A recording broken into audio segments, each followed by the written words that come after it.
सोलापूर जिल्ह्याच्या राजकारणात राष्ट्रवादी आणि काँग्रेस या दोन पड्या पक्षांना मोठा हादरा बसण्याची चिन्हे दिसू लागली आहेत।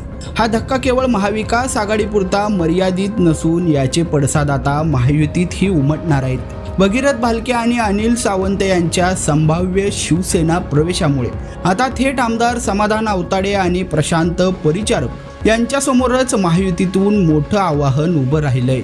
पंढरपूर मंगळवेढ्याच्या राजकारणात सध्या मोठी वावटळ उठली आहे। खासदार प्रणिती शिंदे यांचे खंदे समर्थक भगीरथ भालके आणि राष्ट्रवादी शरद पवार गटाचे अनिल सावंत हे दोघेही मुख्यमंत्री एकनाथ शिंदेंच्या शिवसेनेत प्रवेश करण्याच्या तयारीत आहेत। 6 एप्रिल रोजी मंगळवेढ्यात होणाऱ्या मेळाव्यात यावर शिक्कामोर्तब होणार आहे। पण या पक्ष प्रवेशामुळे महायुतीच्या गोटात आनंदापेक्षा धाकधूक जास्त वाढली आहे। आतापर्यंत पंढरपुरात भाजपचे आमदार समाधान आवताडे आणि माजी आमदार प्रशांत परिचारक यांची ताकद निर्णायक मानली जात होती।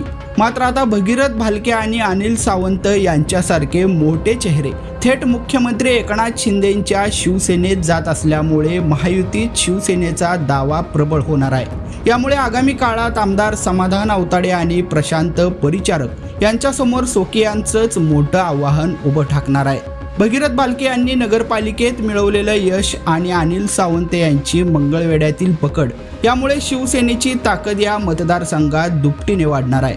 परिणामी 2029च्या विधानसभा निवडणुकीत महायुतीच्या जागा वाटपात हा मतदारसंघ कोणाकडे जाणार यावरून भाजप विरुद्ध शिवसेना असा संघर्ष पेटण्याची शक्यता नाकारता येत नाही।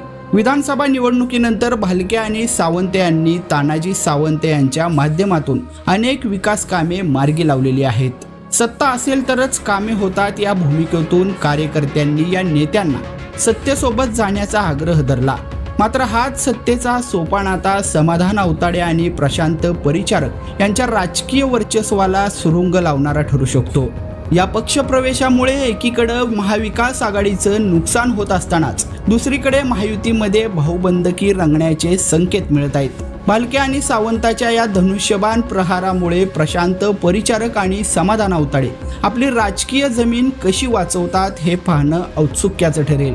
मंगळवेढ्यातील मेळाव्यानंतर पंढरपूरच्या राजकारणाची दिशा पूर्णपणे बदललेली असेल हे मात्र निश्चित।